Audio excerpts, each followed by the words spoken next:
Greetings and God bless. Something I've noticed recently, I guess the past few years, is when people are posting the rental, they're like, it's newly remodeled room and it's the largest room and it's a luxurious room.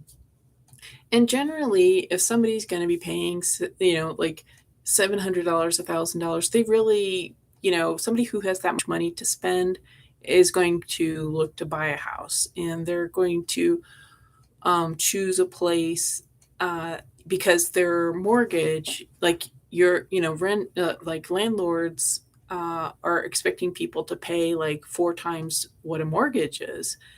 And so this is like $1,000, and somebody who has that much income is not going to rent this newly remodeled luxury, the largest room in the house. And something else that is so repellent, at least to me, is that I'm pretty sure a lot of people who are charging $1,000 or $800 or $700 for a room that 10 years ago would have been $500 maybe, is I think that the person is actually having you or whoever's getting that big luxury newly remodeled room, that person is actually paying their rent as well. And I just find that so like icky, like just because somebody's looking for housing, they shouldn't have to not only pay their rent, but the landlord's rent as well. But I guess this is the mentality now, is just very competitive, cutthroat, law of the jungle, and just exploitative. Just like exploiting is just how you have to be. And yeah, it's just and so people wonder, why are there homeless people? Well, like homeless people don't want to spend $1,000 on paying for somebody else's rent as well as their own, and I think that there's probably, I'm guessing that there's because I know a friend of mine in San Francisco was telling me that a lot of these tents have Wi-Fi service, so I'm thinking that there's government employees, there's respectable employees who are living in tents because they're not going to pay $1,000 or $3,000 to share a room. Even like when I was trying to find housing, it was like 850 to share a room in Oakland. So your path train ticket would have been, I don't know, maybe $300 a month, 400. If you're going in to the city every day, and then 850 to share a bedroom in Oakland. In this one place I was looking for in Oakland, like they didn't even call me that the place got purchased so quickly.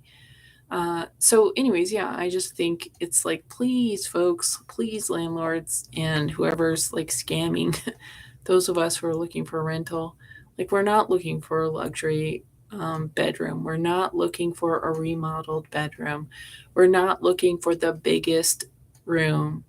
We're just looking for a roof over our heads that we can afford, and then we can have enough to pay the other bills that come along, the crazy heating bill or conditioning bill, and actually to eat, like, and to have maybe a little bit of a life. And instead, what landlords are is they're gouging people, and landlords are just expecting renters, if they can't afford it, that the renter asks their parents, and that if their parents can't afford it, or if the parents can only help some, they're expecting the grandparents. So landlords are like squeeze. It's like a mafia.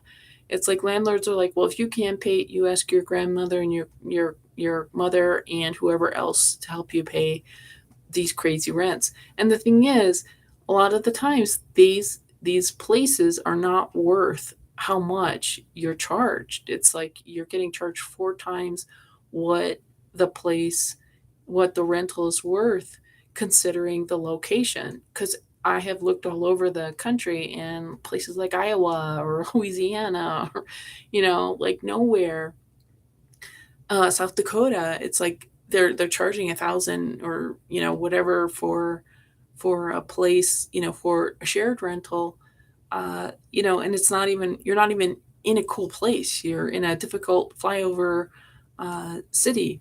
So yeah, it's just I guess I just landlords are being really greedy, and on the other hand, people like to complain that that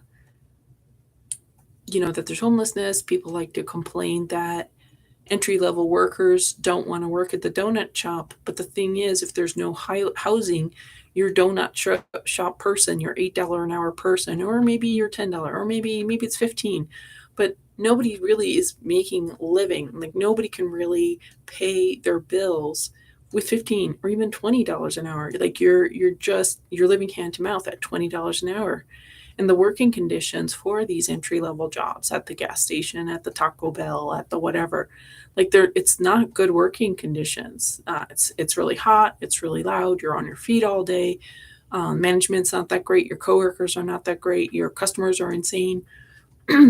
So I think people are starting in their own businesses. People are moving in back home with parents or grandparents or to another country, and then those that are sheltered and privileged are complaining that entry level people don't want to work. They're complaining. They're assuming that people are lazy. No, if you have a rental, like a 1 bedroom house for $600, if you have like 300 of those, uh, near the Taco Bell. Like if Taco Bell had like 10 places that it would rent to their employees, or the donut shop or whatever. If every like that's what I'm wondering, if businesses have to actually go into the real estate business to actually purchase real estate, purchase apartments, and rent at a rate that their employees can afford, because this market it's for international investors. Like they're playing some sort of game that has, like, the map is not the territory. What these real estate investors are doing hasn't have nothing to do with actual local people that need a place to live. And then the homeless people are bashed because they don't have a place to live. And these homeless people, when you're homeless, you make poor decisions because you're living in a horrible situation. And all people want to do, whether it's the left or the right, is bash the homeless people. But instead, it's these decision makers and it's these city officials that are not looking out for their entry level worker population. And, people are just being greedy. So, yeah, those are my thoughts. And it's just very frustrating. I've noticed this situation for years, for several years. And I would say in the 90s, like when I was in the Bay Area,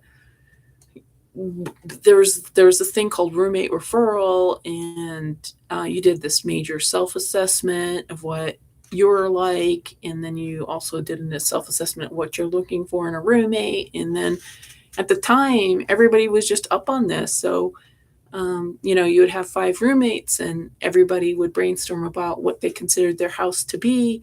And then you all would go to roommate referral and find, like, I don't know, 5, 10 people that sounded cool. And we would call them for an interview, or they would call us because they liked our description.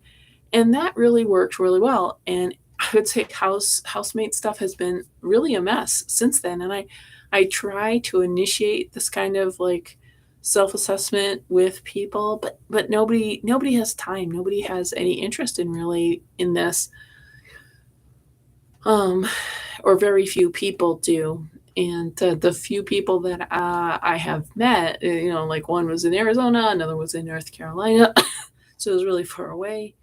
And I just didn't have enough courage or motivation to relocate. Actually, there's a couple in North Carolina. But seriously, like, but I've lived with, I don't know, maybe 30 roommates since the 90s.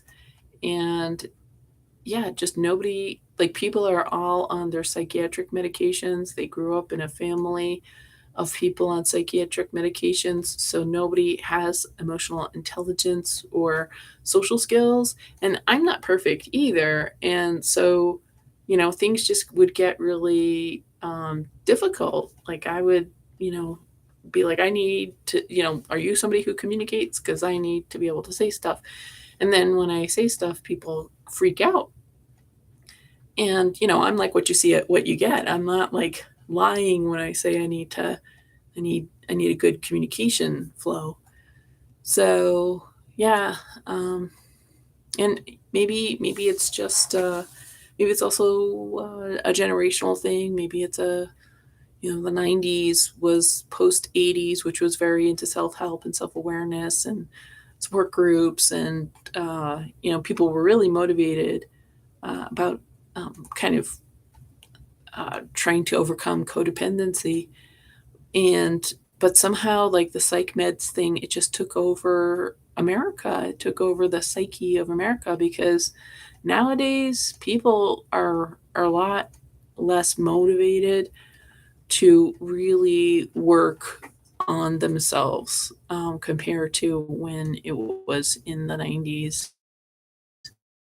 And I would say in the 80s, people are now really narcissistic and conceited, I would say.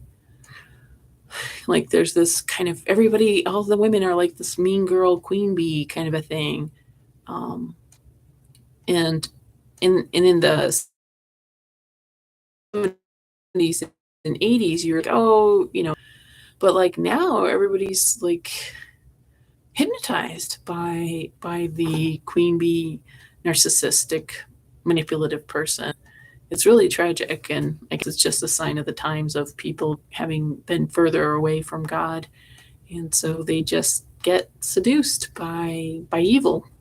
So, what do you guys think about renting and rentals, and the real estate situation these days? Thank you for watching. God bless.